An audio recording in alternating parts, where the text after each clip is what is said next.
hello, hello, hello. Ho, ho, ho, ho, ho. Merry Christmas and a prosperous New Year. And just this one thing I just wanted to say. A lot of people keep complaining that, hey, we ain't never got a 3% raise. Fuck it. Did you raise your fucking hands up and say, hey? And because you were told that you're going to get a raise? No. You were never promised a raise, a 3% raise. So shut the fuck up and start thinking about, oh, our next raise is gonna be just 1%. Obama doesn't like us. He hate the military. He ain't like the military. He slashed the military pay. He he fucking promise you nothing. He did not give you the guarantee that when you raise your hands about him, give you 3% raise. And he doesn't even control that shit. I know he's the president, he signs that, but the fucking bill is generated from the House of Representatives. And then it goes to the House of Senate, or the House of Senate, excuse me, generate their own bills and they put those two bills together. There should be a committee. This is the process. A committee that comes together, a representative from the House of Representatives and a representative from the Senate.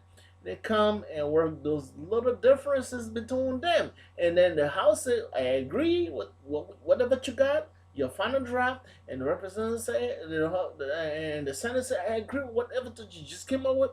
Then it becomes a bill to send to the president's desk. And then it go to the desk, and then the president signs of it. So if your congressman and if your senator decide to slash your pay into whatever the day, telling the president, you need to go back to them and say, hey, you did it. So I don't want you to go off. I don't want you to go on no interview on television and start telling people that, hey, you try to give raise and the president did not try to give us raise, or he tried to cut the soldiers' pay. You generated the bill. It was your idea. So be a man about it. Come on, don't be a punk. Just grow up and say, hey, I did this. I did it. It was my idea. I put all my ideas together because I want to cut budget. Or because I just feel like it. Or because I don't give a fuck and I'm gonna just come and tell everybody on television that, hey, I love the military, but deep down in my heart, I'm gonna be like, fuck it. I'm gonna cut your shit. That's what you did. And you said, oh, sequestration is not gonna hurt the army. We're gonna protect the navy. We're gonna protect the air force. We're gonna protect the marines. We're gonna protect the coast guard. Just Department of Defense. We're gonna protect them. We ain't gonna touch that. And we all sit around and think that that's true.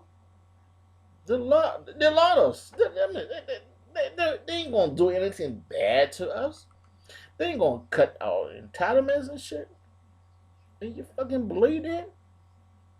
As DOD, as U.S. military, and you saying like this shit is like right in your face like this, and you refuse to recognize reality. You know what is reality, man? Reality is like the big, huge giant that when he coming in the house, before he open the front door, you can hear his footsteps. Boom, boom, boom, and the house gonna be shaking. And you still refuse to recognize reality. And you just fucking crazy. Because you know what? Come on, y'all. You don't need to point your fingers to the wrong place, or the wrong places, or the wrong people. These motherfuckers decided that, hey, the economy is so fucking fucked up, and the only way we're gonna come out through this shit is we're gonna have to cut the Department of Defense. But it's stand up and say, oh, we ain't gonna touch the defense budget. The interest right now is $16 trillion. How did we get this $16 trillion?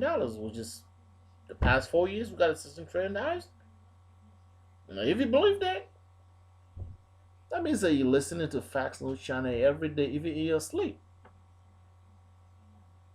Because It's a fair and balance. If you believe fair and balance, yeah, you will believe anything. Because we never had our problem even with George W. Bush. Second, our problems started way back. Came to Bill Clinton. Bill Clinton left office with surplus. Surplus. Surplus. That means that a lot more money. And then say Bush became president. Nothing against him. This is my dear brother because he's a Methodist. I'm a Methodist, so he's alright. I'm cool with him.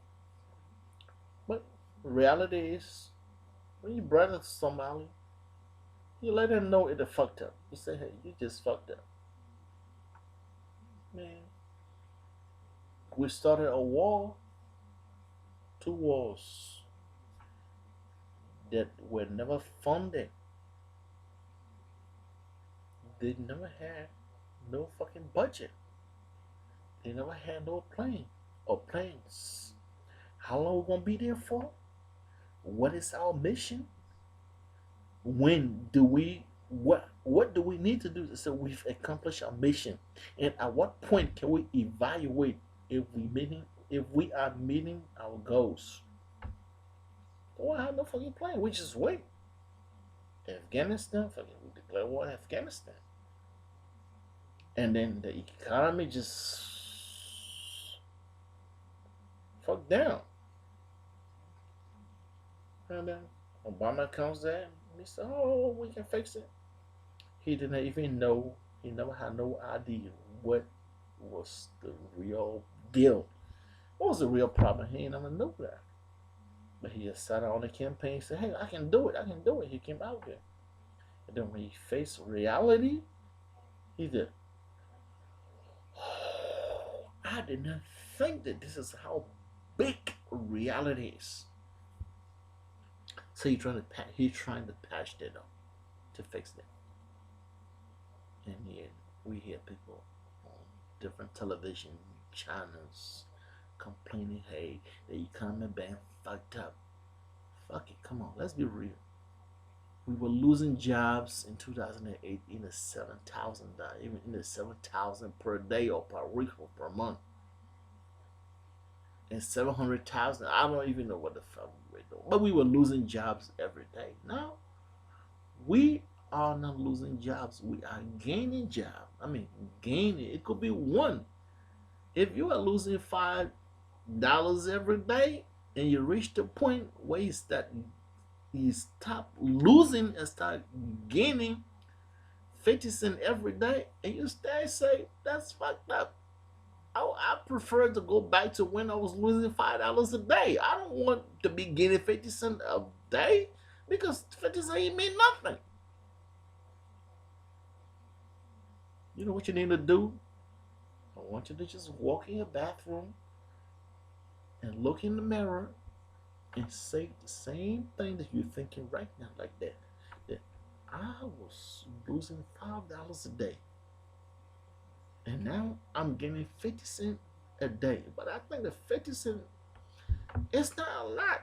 Because right now I should be getting $5 a day.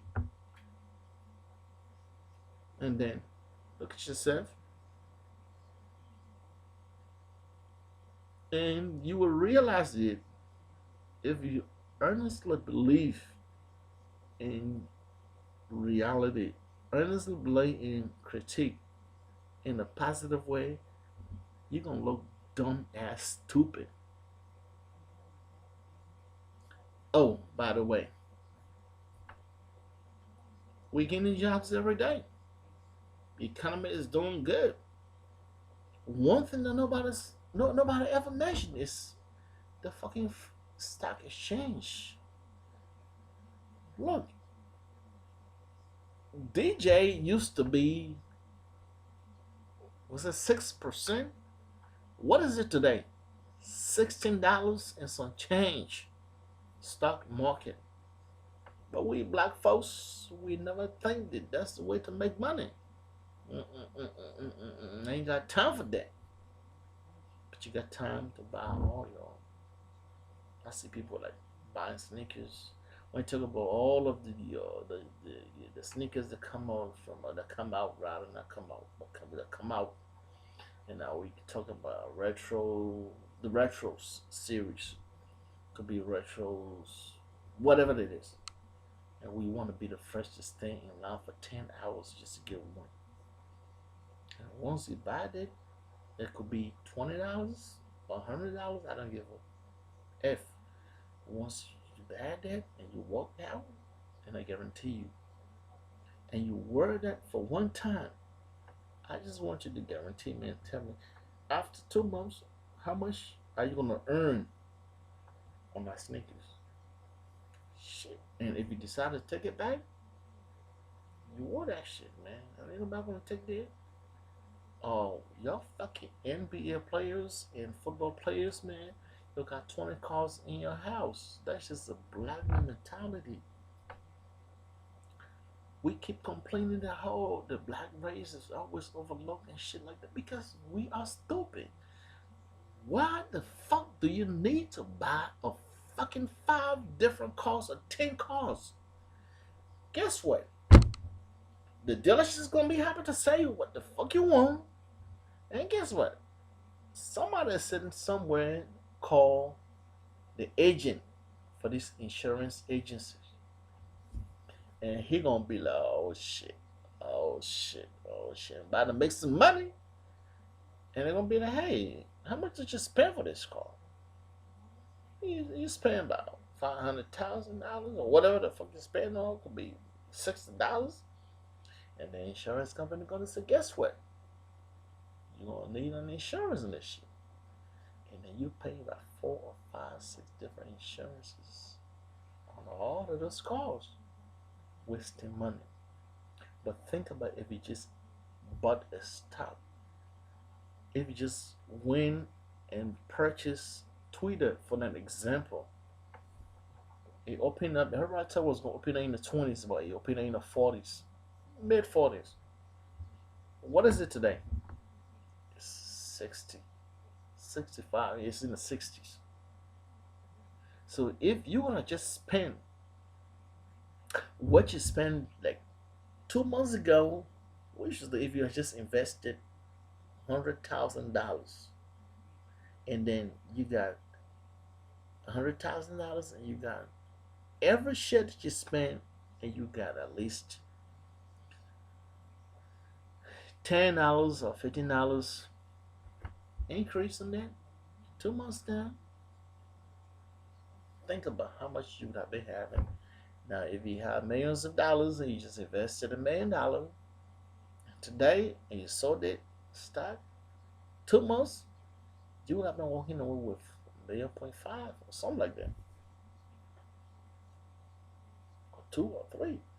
That means that your money, your principal, stays standing, and you're using your interest to enjoy life. But we don't do that. So I'm gonna just wrap this out. Hey, subscribe. First video. Well, this technically is a second video, and it's gonna be rough, but I intend to come to you live every day or any topic. By all means, if you need me to discuss any topic, you want to involve in a conversation with me to exchange ideas or arguments and debates, I'm up. I am open to that. Alright. So hey, check me on Facebook. Norris J. And J is spelled as Jay. And hit me up, alright? On Facebook. Peace. Deuces.